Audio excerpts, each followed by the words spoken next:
Allah Subhanahu wa taala Maha Indah dan mencintai keindahan. Islam mengajar kita berbuat baik kepada orang yang berbuat jahat kepada kita. Senantiasa melihat kebaikan orang, dua mata kanan untuk melihat kebaikan orang, mata kiri melihat keburukan diri sendiri. Itu yang diajarkan Islam. Datangi umat dari pintu ke pintu, lorong ke lorong, bicara dari hati ke hati, besarkan Allah. Wa rabbaka fakabbir, itu perintah awal dalam Islam. Besarkan Allah. Nama kita kecil nggak masalah. Orang nggak kenal kita nggak masalah. Yang penting dia kenal Allah. Kalau bapak kaya hari ini, kasih tahu semua orang, ini kekayaan saya, Allah yang punya, Allah yang beri. Dia Al-Ghani, yang maha kaya, Al-Mughni, yang memberikan kekayaan kepada seorang kaya. Kalau beri jabatan, katakan jabatan saya ini Allah yang beri, bukan karena saya cerdas, tidak, tapi Allah angkat saya jadi pejabat. Banyak yang lebih hebat dari saya, tapi dia nggak naik pangkatnya. Kalau Allah berikan kita popularitas hari ini, katakan popularitas ini Allah yang menjadikan saya populer, bukan karena saya ganteng, tidak. Bukan karena saya pintar, suara saya merdu, tidak. Saya malah nggak bisa nyanyi, Pak, tapi nyanyi saya booming, Pak. Ya, Pak, ya. Jadi Allah kembalikan semua kepada Allah. Nanti Allah pertanyakan pertanggungjawabannya. Gunakan popularitas untuk dakwah, gunakan jabatan untuk dakwah, gunakan harta untuk dakwah, gunakan kekuatan fisik kita untuk dakwah. Kenalkan orang kepada Allah, kasih tahu semua orang, hubungkan hati orang kepada Allah. Bagaimana caranya perbaiki lisan kita, Bu? Mulai hari ini hati-hati bicara. Mulai hari ini jangan pernah berbicara apapun kecuali melibatkan Allah dalam sesuatu.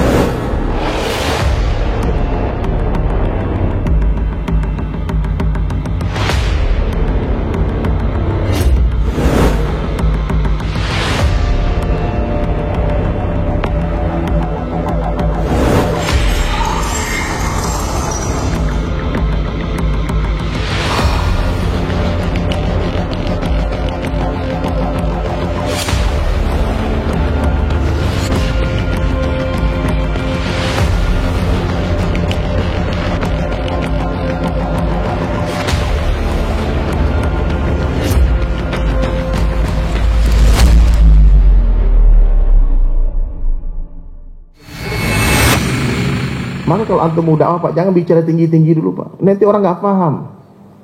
Ajak sholat saja,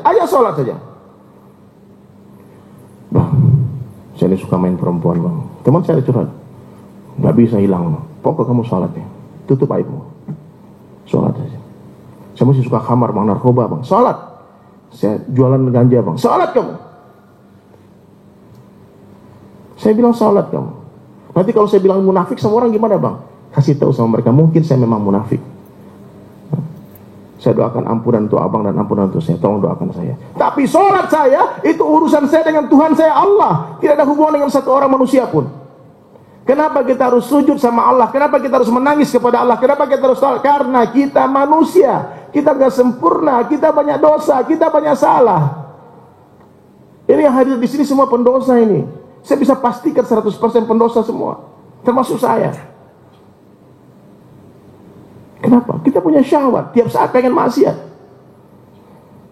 Meskipun dosa kita beda-beda, nggak sama dosanya. Tapi mentang-mentang dosa kita nggak sama dengan dosa orang lain, lalu kita merasa lebih baik. Dosa lu nggak keren, bro. Dosa gua dong, mantap. Enggak. Nih ibu-ibu, lihat temannya belum pakai hijab. Ibu udah pakai hijab syar'i. Wah, gede hijab. Kau nggak paham agama. Itu tidak berhijab, satu dosa teman kita Allah perlihatkan di mata kita. Tapi berapa banyak dosa kita Allah tutupi.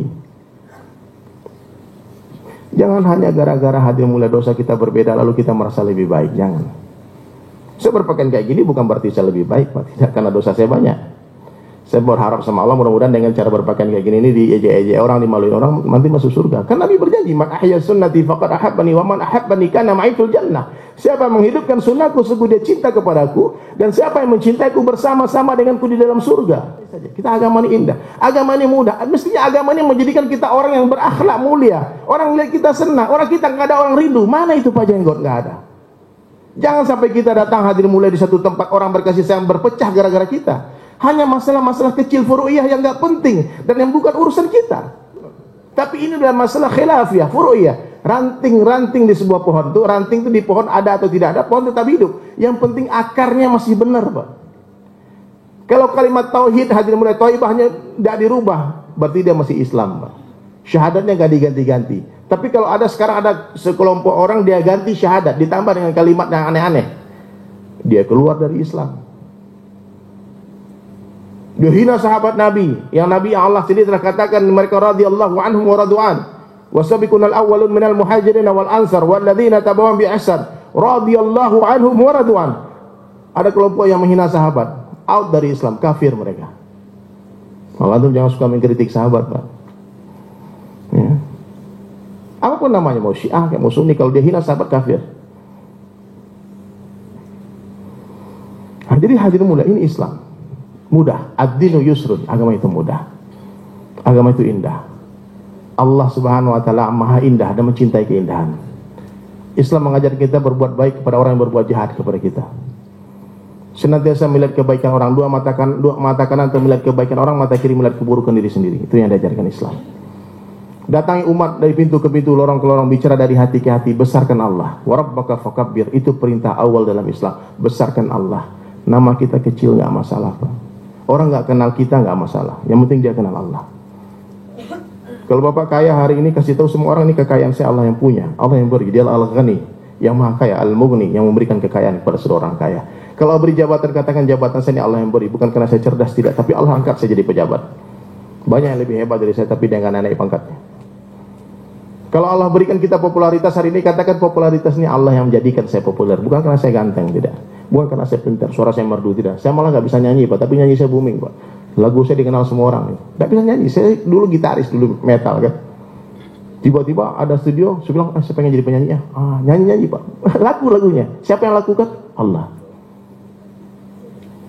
Ya, Pak, ya. Jadi Allah, kembalikan semua kepada Allah. Nanti Allah pertanyakan pertanggungjawabannya. Gunakan popularitas untuk dakwah, gunakan jabatan untuk dakwah, gunakan harta untuk dakwah, gunakan kekuatan fisik kita untuk dakwah.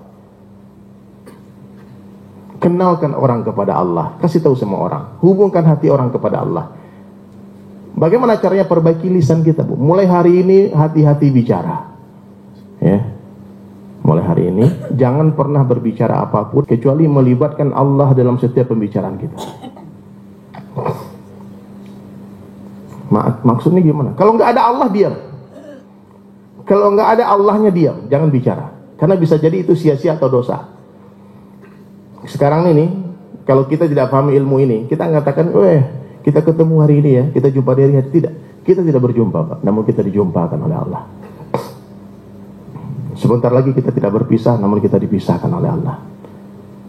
Kita tidak hidup, namun kita dihidupkan oleh Allah. Suatu hari nanti kita tidak mati, namun kita akan dimatikan oleh Allah. Hadirin semua tidak duduk, namun didudukkan oleh Allah.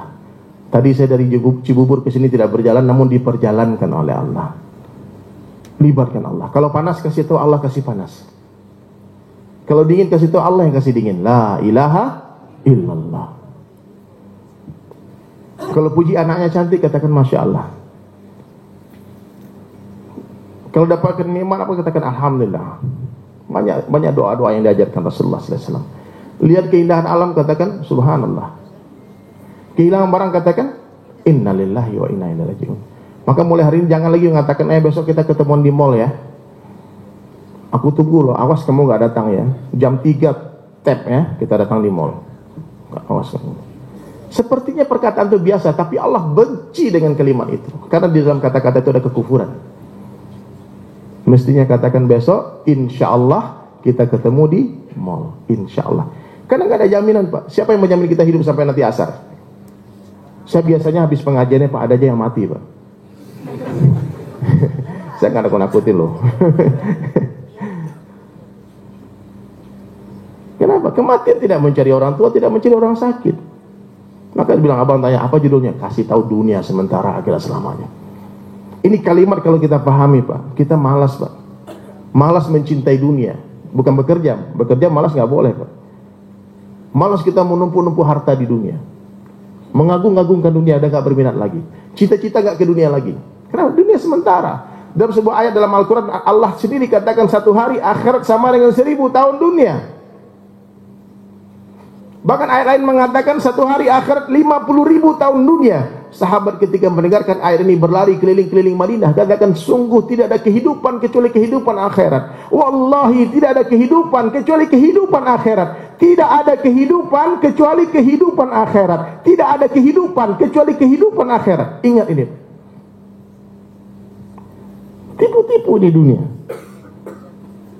Kalian pengen tahu perbandingan dunia dengan akhirat, kata Rasulullah SAW, celupkanlah ujung jari telunjuk kalian ke samudra yang luas, dan lihatlah satu tetes air yang ada di ujung jari kalian. Hadhihi dunya, itulah dunia, nothing, tidak ada apa-apanya. Kalau saja harga dunia dalam pandang Allah sama dengan 11 sayap nyamuk, wallahi orang-orang kafir yang ingkar di luar Allah, mau sujud kepada Allah, tidak akan diberi minum walau seteguk air pun. Maka jangan iri panggil orang kafir kaya di dunia ini. Jangan iri.